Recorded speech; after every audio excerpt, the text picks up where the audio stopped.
Hello, hello! Spring seems to finally be here in the Midwest with the temperatures warming up, which makes me a lot happier. Plus, I've been opening up my window more lately to let in fresh air. There's something about fresh air that just makes you feel so energized and alive. My bullet journal theme for this month is based on the 17th song called Fallin, and I wanted to capture the freeing theme of the song by painting hanging flowers and vines with watercolor.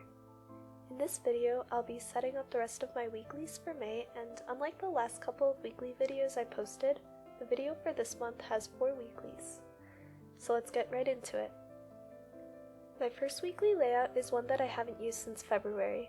It's a very basic vertical weekly layout, and I stopped using it because I felt like I didn't have enough room to write my tasks, but I thought I'd try it one more time. Normally, I tend to favor using a more horizontal box layout or one with a maximum of 2 sections for the days of the week per half of the page. If I didn't explain the second layout I like well, then you can keep watching because the next weekly shows what I was talking about. Currently, as I'm recording this voiceover, I'm actually using this weekly, and I think so far this layout has been pretty useful. I really like the simplicity, and it sometimes makes your hectic weeks seem less crazy. So with this layout, I started writing May in the flourishing script font at the top. Then I wrote the days of the week and the dates in the serif font before outlining the boxes in the green marker. To finish off the spread, I wanted to paint the watercolor flowers behind the title for May. One thing I love about Faber-Castell markers is that they use archival ink, which means that they are waterproof. I think that that's one of the things I look for first in a good fineliner. I also used very minimal water when adding the colors to the page so that I could layer a bit and prevent the page from warping due to the water. I like to start with painting these blobs of color that look like they're in the shape of flowers, and then adding little spots of green for the leaves in all of the white space. After, I use a very thin brush, a light hand, and a little bit of green paint to connect the flowers and leaves in a vertical motion. This is going to give it the feeling that they are hanging from the top of the page. I showed it in my last video, but I'll put a screenshot of the scene in the music video that inspired me. Once I was happy with this page, I let it dry and moved on to the next spread. So this is what I was talking about with one of my favorite weeklies. Besides the fact that this spread is super minimalistic, I found that this is one of the spreads I keep coming back to use because of the usability. I think these spreads are especially great for people in school because there's plenty of space to write down your assignments. It's also really easy to take a quick glance at the page to see what you have to do each day because there's only one section that you have to look at. I know some people like to have a separate section with their events, but for the most part I've gotten in the habit of writing out my events at the top of each section already, so seeing the events I need to go to isn't a big issue. What do you think? Do you have a go-to layout? Let me know in the comments your thoughts. I always find myself switching pretty often because I like to look at different spreads each week. It's also really fun to push my creativity. I do think that it's good to have go-to layouts that you can recreate though when you're busy. This is a super quick spread to make, and that is all for this one. For this weekly layout, I wanted to do a horizontal layout, and like the weekly layout that I showed in my overview setup, I wanted to paint the hanging flowers down the sides of the pages again. We're going to have the month written on the side of the page and have the hanging flowers going behind the title again. Then I'm going to draw the sections for the days of the week in the center of the page.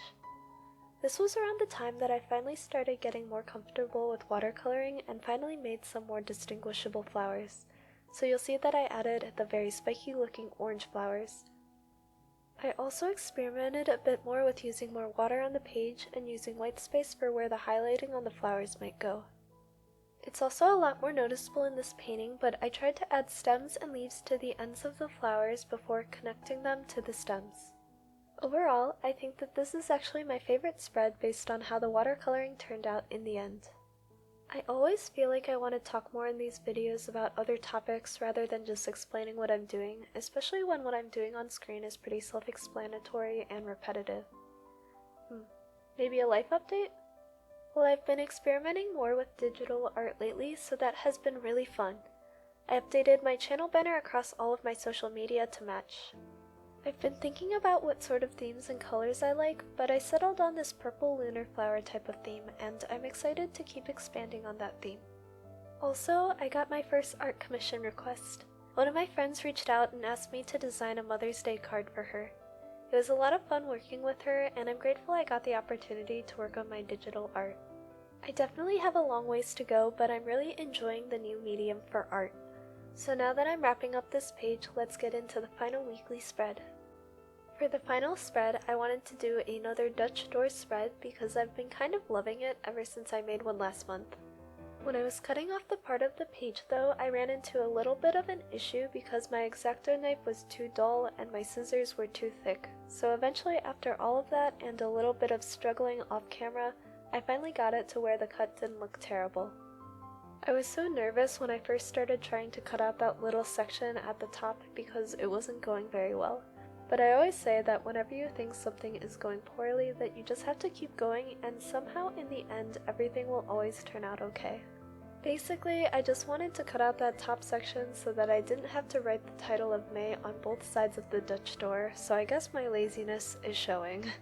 For this spread, I also decided to have the event section on the sides of the pages.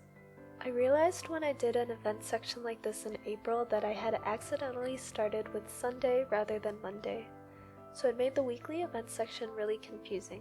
But for this spread, I remembered to start with Monday. While I get into painting the flowers at the top of this page, another life update is that I had the wonderful opportunity to speak to over 150 people in attendance of this event that focused on encouraging high school students to consider pursuing a career path in technology. At the event, the students worked together in teams with mentors to brainstorm a solution surrounding various topics and then present on them. I was really impressed with all of their ideas and creativity. Then I got to speak to them about my own career journey as a software engineer and about the limitless opportunities in technology that there are. I'm really grateful at times like this to be a part of a company that gives back to the community and seeks to empower the future generation of technologists. That was one of the highlights along with my Stop Asian Hate fundraiser for the month of April. I can't wait to see what sort of memories that May will hold, so with that, I will give you one last look at all of the weeklies that were done for this month.